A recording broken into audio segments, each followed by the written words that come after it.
Government aims to build a self-reliant, prosperous, technology-driven Bangladesh, says Prime Minister Tariq Rahman.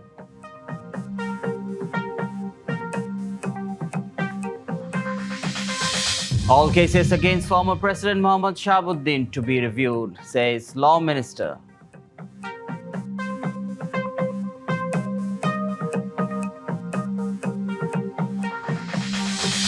Gas shortage disrupts normal life across the country following a mechanical fault at an LNG terminal.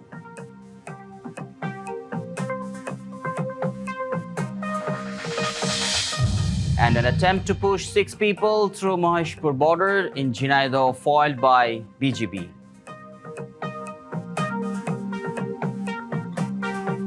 You're watching the Mercantile Bank headlines. You're with me, Salim Mohammad Roshan. Now the details. Prime Minister Tariq Rahman has said the government is committed to building a self-reliant, prosperous and technology-driven Bangladesh, expressing confidence that the country will be capable of achieving its semiconductor industry goals by 2030. Speaking at the inauguration of the two-day National Semiconductor Symposium and BEIA Summit at the Bangabandhu Sheikh Mujibur Rahman Novo Theatre in Dhaka, the Prime Minister highlighted the government's vision for advancing the country's high-tech sector. The event has been jointly organized by the Ministry of Science and Technology, the Bangladesh Semiconductor Industry Association, and Silicon River. It features 11 technical sessions and 7 strategic discussions focusing on semiconductor development, global technology, leadership, etc.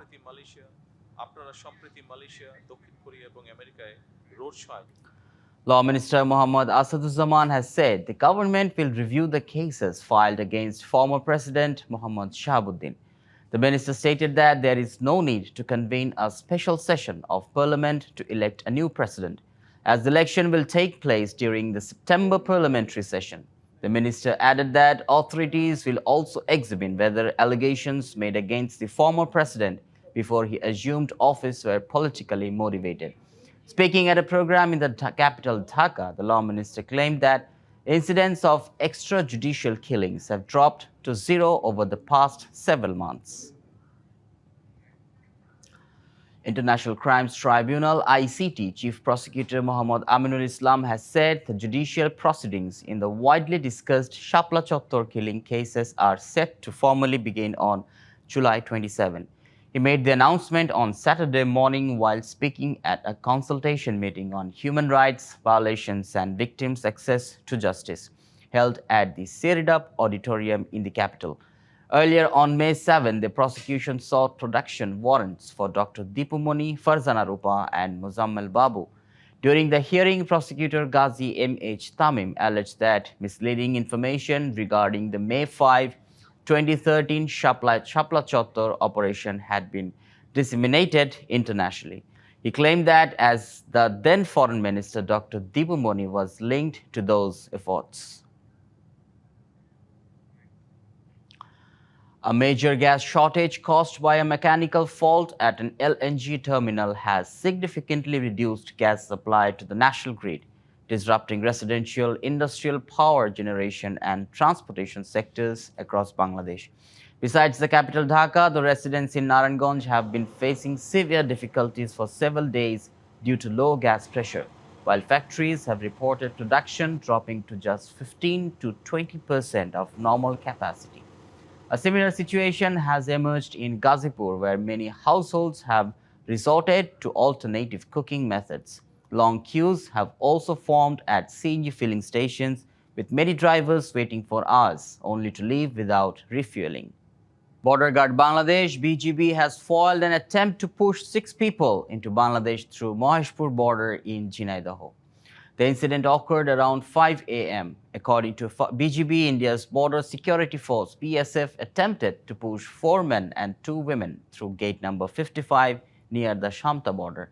BGB intervened and prevented the pushback. The 6 individuals are currently staying about 30 yards inside Indian territory along the zero line. BGB said the matter has been communicated to the BSF, while border patrols have been intensified. 3 people have been killed in separate road accidents in Shawar, Dhamrai and Gaibandha district. 2 motorcyclists were killed in a 4-vehicle collision on the Dhaka-Aricha highway in the Islampur area of Dhamrai on Saturday morning. The victims were maternal cousins. Police said a bus had broken down and was parked beside the highway. A private car from behind braked suddenly, prompting a covered van and a motorcycle behind it to slow down. Moments later, a speeding minibus rammed into the motorcycle, leaving the two riders critically injured. They died while undergoing treatment in a separate accident. One person was killed and two others injured in a road accident in Gaibandha. New Delhi shuts down its 18 metro stations amid fear of a large-scale protest over alleged NEET examination paper leak.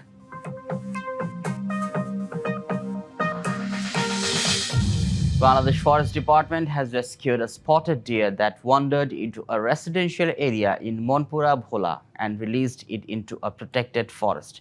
According to Bangladesh Forest Department, the deer was rescued on Friday afternoon with the assistance from local residents near a madrasa in Uttar Shakuchia union of the districts. After a health check, it was released into the protected Chor Patulia forest near Pachakorilia.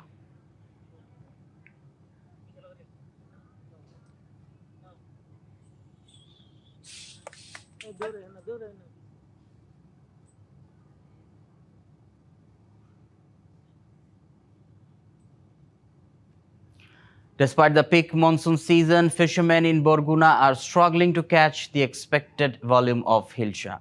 Many fishing trawlers have been returning empty-handed after spending days at sea.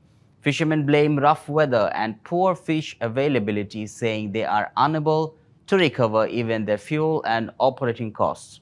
The low supply has created an artificial shortage in local markets, driving up prices. A 250-gram hilcha is selling for around Taka 1,000 per kilogram, while medium-sized fish weighing between 750 and 800 grams are priced at Taka 2,200 per kilogram.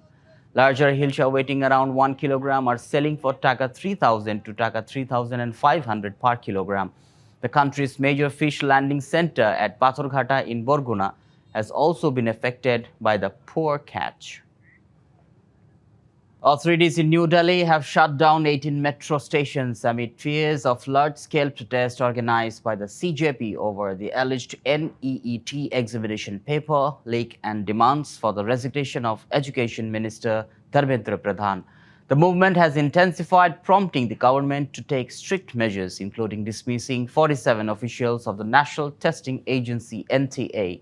Heavy security has been deployed around Jantar Mantar, where a major demonstration is expected.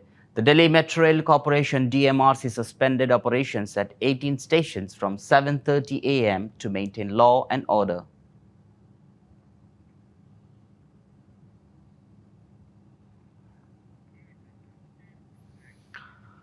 Pakistan Army Chief Field Marshal Asim Munir has pledged to restore lasting peace in Balochistan.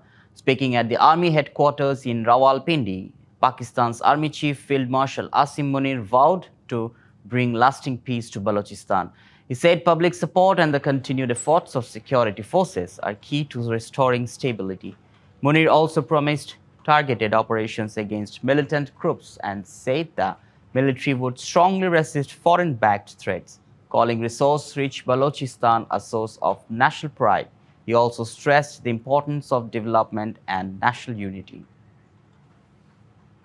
US President Donald Trump has said talks between US and Iran over a possible agreement are continuing. At the same time, Washington has maintained its warnings toward Tehran.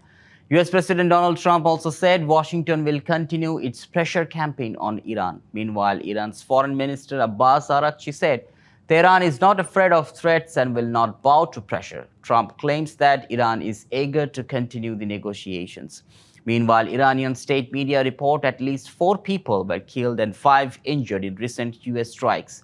The US Central Command has also tightened naval restrictions in the Strait of Hormuz after intercepting a commercial vessel heading toward Iranian waters.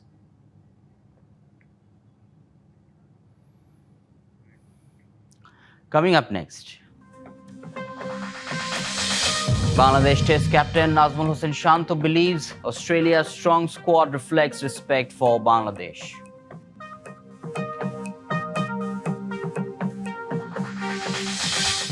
The historic US-Saudi civilian nuclear deal has hit a roadblock less than 24 hours after it was signed. Less than 24 hours after the US and Saudi Arabia signed a historic civilian nuclear agreement, President Donald Trump announced a new condition.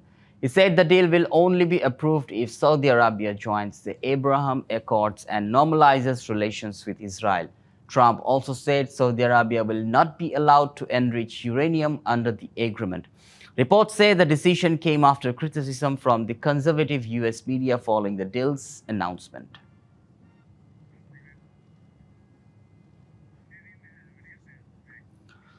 US President's official residence White House Correspondents' Dinner has finally taken place on Friday after a 3-month delay. According to White House officials, the Correspondents' Dinner program was held on Friday at a hotel in Washington, D.C., after being postponed for 3 months. However, the event was originally scheduled for April 25 but was cancelled following a shooting at the venue. The authorities also said the suspect Cole Allen is accused of attempting to assassinate President Donald Trump. Following the incident, strict security was taken instantly as the country's President Donald Trump joined the annual dinner of White House journalists.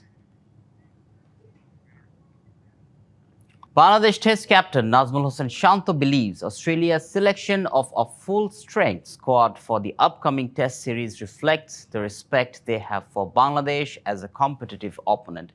Bangladesh will tour Australia for a historic Test series in August, marking their first Test tour there in 23 years. Australia has named a 15-member squad led by Pat Cummins, featuring key pace bowlers Mitchell Starc, Josh Hazlewood and Scott Boland. Shant also said Australia's recent assessment of Bangladesh has been influenced by the Tigers' improved performances in white ball cricket. The International Olympic Committee has said it will not investigate FIFA President Gianni Infantino over claims that he violated political neutrality rules. However, the complaint was filed by human rights group Fair Square, which claimed Infantino showed political support for US President Donald Trump during the 2026 FIFA World Cup. However, an IOC spokesperson said that the organization has no authority to investigate the matter. Besides, FIFA's disciplinary committee has not yet announced whether it will take any action against FIFA President Gianni Infantino over the claim.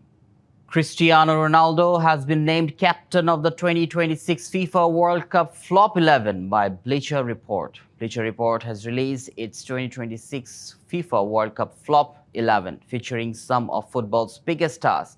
Cristiano Ronaldo has been named captain of the team, while Manuel Neuer is selected as goalkeeper and Portugal coach Roberto Martinez is named coach. The lineup also includes Reece James, Gabriel Magalhaes, Jonathan Tah, Lucas Digne, Frederic Valverde, Vitinha, Leroy Sané, Ian Diamond, and Noni Madueke, following disappointing performances during the tournament. That's all for now. More update visit dbcnews.tv. You can also visit Facebook page and YouTube channel of DBC News. Stay tuned and thank you so much.